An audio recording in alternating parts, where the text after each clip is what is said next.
Combat side stroke drills. These are drills that a new guy can do to enhance their performance in the water, to create balance, be able to keep your head down while you're swimming. The first drill is your back flutter kick with your hands at your side.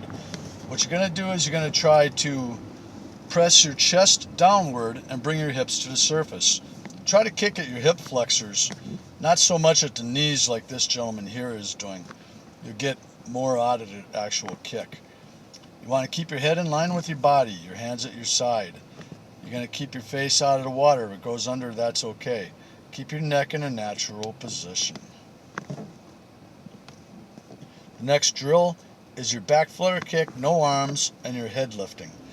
This particular skill will show you that if you don't have proper balance, in other words, you're not keeping your head in line with the rest of your body, if you lift your head, your torso is going to sink.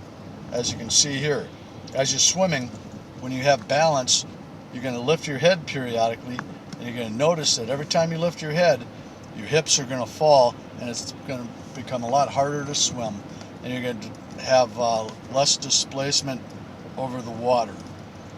So again, this particular drill is working on balance. Keep your head in line with your body.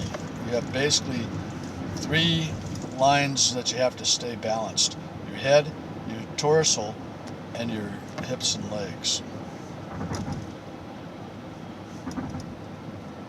Notice that if he stops kicking, his body's going to sink. So this is another aspect to the drill. So he's kicking, and then he has his balance, and once he stops kicking, notice he's going to sink immediately. So you have to keep a constant stroke throughout the combat side stroke, and this basically demonstrates that. The third skill is your back flutter kick, no arms, and you're going to rotate to the side to inhale. So you're going to exhale looking to the side of the pool, and when you need to inhale, you're going to rotate your body. So your head and your shoulders will rotate to be able to take your breath. This particular skill is working on your balance, and it also will help you to learn how to control your breathing. Always swim to your breathing.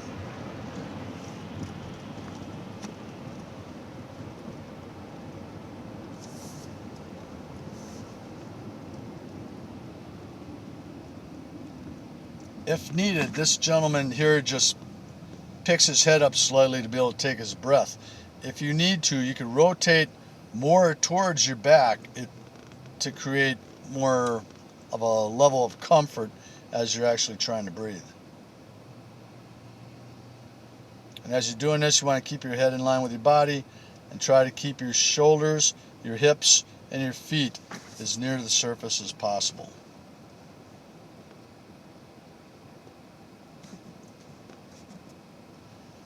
Notice how he's not breath holding at all. Next drill, number 4, your back flutter kick with a lower arm forward, kicking to the side to be able to breathe. Now what he's doing here is, as he's kicking, he has both arms out. His upper arm is his first arm pull. So what you're doing here is you're pulling with your upper arm and then rotating up to take your inhalation. Again, he's no breath holding at all. Exhaling when his head's underwater, pull his upper arm, and then rotate and take your inhalation. Now, if you really want to get comfortable in the water, you can inhale every second, third, or fourth stroke as desired. You don't have to inhale on every single stroke. Again, look at his balance. Notice how his head, there's very little movement. His whole torso is rotating, so he can just take his chin out of the water to be able to breathe. The crown of your head stays in the water 100% of the time, and one ear always stays in the water. The next drill. This one here, you're standing up and it's your one arm pull. You're going to balance yourself in the shallow end of the pool standing on one foot. The one foot you're standing on is basically a peg. The purpose of this drill is to reach out with your upper arm and pull and feel the propulsion that you can create with just one arm. You might not have perfect balance depending on how deep the water is, and once you feel comfortable with this, lift your leg and try to minimize your kick and still do a one arm pull. Again, this is only a drill. Your lead arm will eventually pull right after your upper arm. Again, this is only a drill. That is why you're leaving your lead arm out in front of you.